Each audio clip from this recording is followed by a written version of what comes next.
Hello दोस्तों।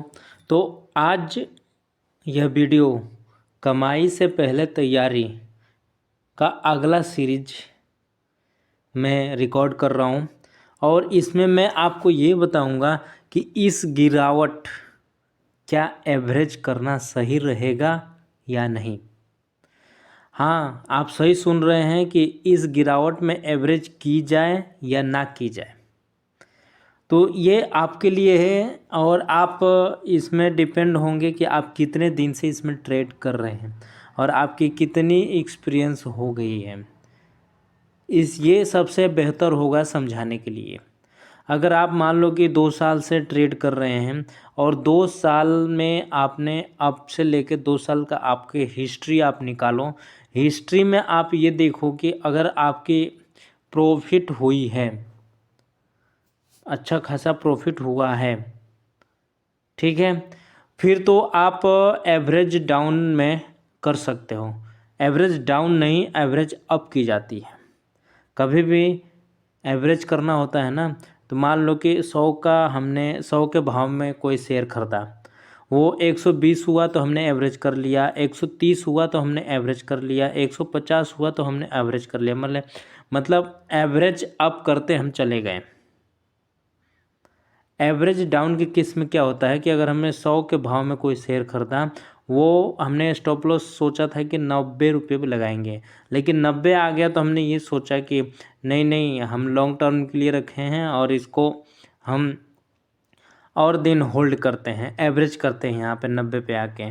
अब वो 80 चला गया, हम दोबारा एवरेज कर लिए, 60 चला गया, हम दोबारा एवरेज कर लिए, 50 चला गया। इसमें क्या हो गया, हमारा 50 गया ना, 100 के भाव में खरीदा तो 50 चला, मतलब 50% कैपिटल हमारा टूट गया। तो अगर आप प्रॉफिटेबल ट्रेडर हो, मतलब इससे पहले कभी आपने 1 साल, 1.5 साल, 5 महीने, 6 महीने, 1 महीने आपने प्रॉफिट कमाई है, अच्छी खासी प्रॉफिट कमाई है, तो ठीक है, आप डाउन में आके एवरेज करो। लॉस भी होगा तो आप मतलब देख लोगे क्योंकि आपने प्रॉफिट कमाई है। लेकिन अगर प्रॉफिट नहीं कमाई है, अगर आपको 2%, 3%, 5% की प्रॉफिट देखते ही खुशी हो जाती है, आप शेयर से अलग हो जाते हो, तो डाउन में भी 5%, 2%, 3% डाउन होने पे भी आपको शेयर से बाहर निकलना चाहिए। अभी चुनाव का माहौल चल रहा है और मार्केट 1-1.5 महीने ऐसे ही चलती रहेगी और डाउन चलता रहेगा, आपको ये समझना होगा। तो अगर आप फंसे हो, एवरेज के केस में क्या होता है कि आप अगर फंस गए हो तो ज़्यादा ही फंस जाते हो, फिर हम निकलना मुश्किल हो जाता है, हम सोच नहीं पाएंगे कि हम क्या करें उसमें। तो जैसे मैंने आपको बता रहा था, कई वीडियो हमने रिकॉर्ड कर दिया, टाटा स्टील पे ही बता रहा था, ठीक है, और इस लाइन पे बता रहा था कि ये लाइन के आसपास आए तो हमें ख़रीदना चाहिए। अभी देखो क्या हुआ है, इस लाइन के नीचे भी मार्केट चल रहा है, इस लाइन के नीचे प्राइस चल रही है। एक वीक में वीकली चार्ट लगा हुआ है, आप देख लो ध्यान से, एक वीक में ये इस लाइन से नीचे आ गया है। मैंने ये बताया था कि मंथली क्लोज अगर इस लाइन के आसपास होता है, अगर मंथली क्लोज इस लाइन के आसपास होता है, हम वहाँ पे बाइंग करेंगे और वेट करेंगे चुनाव के बाद के टाइम का, ठीक है। तो एवरेज अप नहीं की जाती है, एवरेज डाउन भी नहीं की जाती है। एवरेज में क्या होता है, सॉरी, एवरेज अप की जाती है, एवरेज डाउन नहीं की जाती है। और डाउन करने का कई रीज़न है कि आप एवरेज कर रहे हो तो आपको क्या मिलेगा, क्या आप प्रॉफिट में हो या नहीं हो, यह आपको समझना होगा, ठीक है। अगर कोई भी स्टॉक आप खरीद रहे हो, इसी का अगर मंथली चार्ट में निकालूं इसी का, तो इस मंथ में देखो, इस मंथ में, इसी मंथ में ये देखो कैसा बनता जा रहा है।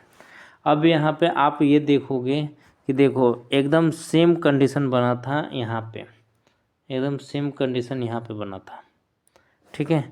सेम कंडीशन में क्या हुआ, एकदम सेम कंडीशन में ये देखो, एकदम सेम कंडीशन में ये हुआ कि इस तरह का बना और यहाँ से ये डाउन चलने लगा।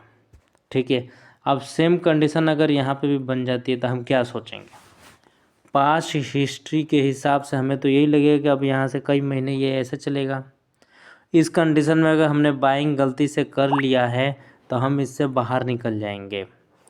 अगर इस लाइन के आसपास हमने बाइंग कर लिया है, इस लाइन के आसपास हमने बाइंग कर लिया है, तो अगर इस तरह की कैंडल बन जाती है, जैसे कि आप ही पास्ट हिस्ट्री के हिसाब से देख रहे हो कि इस तरह की कैंडल अगर बनती हुई दिख रही है, अगर यहाँ पे भी इस तरह की कैंडल बन रही है तो इसका मतलब ये होगा कि अब यहाँ से कुछ महीनों के लिए ये डाउन चलता रहेगा। तो इसका मतलब कि इस लाइन के आसपास जाने के बाद से ये डाउन चला जाएगा। ठीक है, पास्ट हिस्ट्री के हिसाब से। तो हम अपना स्टॉप लॉस 130 जो रखा हुआ है, 130 का स्टॉप लॉस, उससे हम बाहर निकल जाएंगे। यह आपको ध्यान देना पड़ेगा। किस पे? मंथली चार्ट पे। ये देखो, ये मंथली चार्ट ही लगाया है और मैं काफ़ी दिनों से बता रहा हूँ टाटा स्टील के बारे में। तो गिरावट में अगर 130 से नीचे जा रहा है तो हमें आउट होना है, एग्जिट होनी है। ठीक है, और उसके नीचे हम देखेंगे कि हमें ख़रीदना है कि नहीं ख़रीदना, उसके लिए मैं वीडियो अलग से शूट करूँगा। तो एवरेज के केस में आप ये बात समझ गए होंगे।